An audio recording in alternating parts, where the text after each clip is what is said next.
Rise the lord. ప్రతిరోజు అనుదిన వాక్యం ద్వారా మీరెంతగానో బలపడుతున్నారని నేను ఆశిస్తున్నాను. అలాగే మీరు కనుక మన యూట్యూబ్ ఛానల్ని క్రొత్తగా వీక్షిస్తున్నట్లయితే మన యూట్యూబ్ ఛానల్ని సబ్స్క్రైబ్ చేయండి, ఇతరులకు షేర్ చేయండి.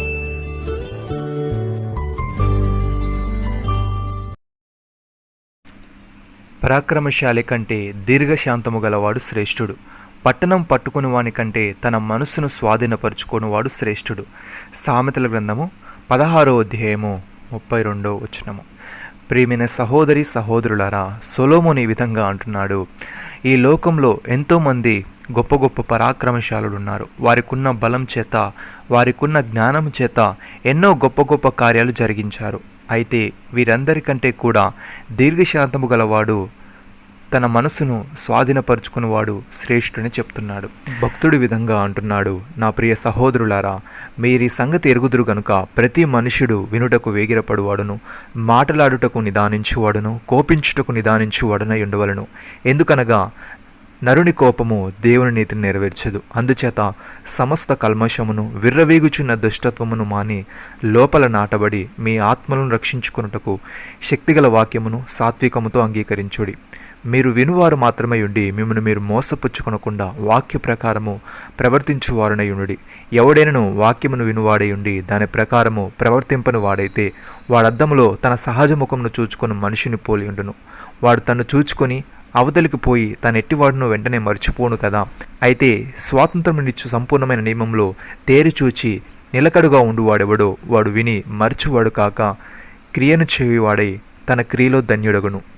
సహోదరి సహోదరులారా, దేవుని చేత ఏర్పరచబడిన వారును పరిశుద్ధులను ప్రియులైన వానికి తగినట్లుగా మీరు జాలిగల మనస్సును, దయాళత్వమును, వినయమును, సాత్వికమును, దీర్ఘశాంతమును ధరించుకునుడి. ఎవడైనను తనకు హాని చేసినని ఒకడు అనుకున్నెడల ఒకరినొకడు సహించుచు ఒకరినొకడు క్షమించుడి.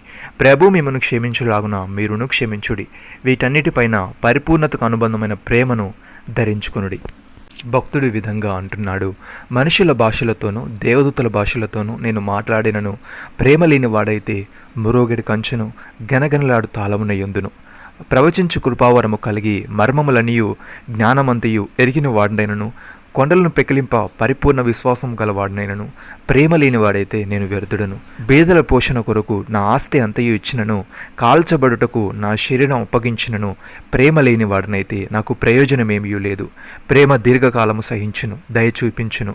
ప్రేమ మత్సరపడదు, ప్రేమ డమ్మముగా ప్రవర్తింపదు, అది ఉప్పొంగదు, అమర్యాదగా నడవదు, స్వప్రయోజనమును విచారించుకొనదు, త్వరగా కోపపడదు, అపకారమును మనసులో ఉంచుకొనదు, దుర్నీతి విషయమై సంతోషపడక సత్యమునందు సంతోషించును, అన్నిటినీ తాలుకొనును, అన్నిటినీ నమ్మును, అన్నిటినీ నిరీక్షించును, అన్నిటినీ ఓర్చును. ప్రేమ శాశ్వత కాలముండును. ప్రియమైన సహోదరి సహోదరులారా, క్రీస్తు మిమ్మల్ని ప్రేమించి పరిమళ వాసనగా ఉండుటకు మన కొరకు తాను దేవునికి అర్పణముగాను బలిగాను అప్పగించుకొనెను. అలాగుననే మీరును ప్రేమ కలిగి నడుచుకొనుడి. మీలో జారత్వమే గాని, ఏ విధమైన అపవిత్రతే గాని, లోభత్వమే గాని వీటి పేరేనను ఎత్తకూడదు. ఇదే పరిశుద్ధులకు తగినది. కృతజ్ఞతావచనమే మీరు ఉచ్చరింపవలను గాని మీరు బూతులను, పోకిరి మాటలను, సరసూక్తులను ఉచ్చరింపకూడదు. ఇవి మీకు తగదు. నమ్మిన వారు నాతో కలిసి ప్రార్థనలో ఏకీభవించండి. మమ్మల్ని మికిలిగా ప్రేమిస్తున్న మా ప్రియ పరలోకపు తండ్రి, మీరు మాకు ఇచ్చిన ఈ వాగ్దానమును బట్టి మీకు స్తోత్రములు. దేవా, నీ చేత ఏర్పరచబడిన వారును పరిశుద్ధులను ప్రియులైన వారికి మేము తగినట్లుగా జాలిగల మనస్సును, దయాళత్వమును, వినయమును, సాత్వికమును, దీర్ఘశాంతము ధరించుకొని ఎవడైనను మాకు హాని చేస్తునని మేము అనుకున్నట్లా ఒకరినొకరు సహించుచు ఒకరినొకరు క్షమించుచు నీవు మమ్మల్ని క్షమించలాగున మేమును క్షమించుచు వీటన్నిటికి పైన పరిపూర్ణతకు అనుబంధమైన ప్రేమను ధరించుకునే వారముగా ఉండుటకు కృపచూపమని నీవు మమ్మల్ని ప్రేమించి పరిమళ వాసనగా ఉంటకు మా కొరకు నిన్ను నీవు అర్పణముగాను బలిగాను అప్పగించుకున్నావు గనుక అలాగుననే మేమును ప్రేమ కలిగి నడుచుకున్నటకు కృపచూపమని మేము విని మరచువారము కాక క్రియలను చేయువారమై ఉండి మా క్రియలో ధన్యులమయ్యే భాగ్యమును మాలో ప్రతి ఒక్కరికి మీరే అనుగ్రహించమని ప్రభువైన యేసు క్రీస్తు నామములో ప్రార్థిస్తున్నాము తండ్రి. ఆమేన్.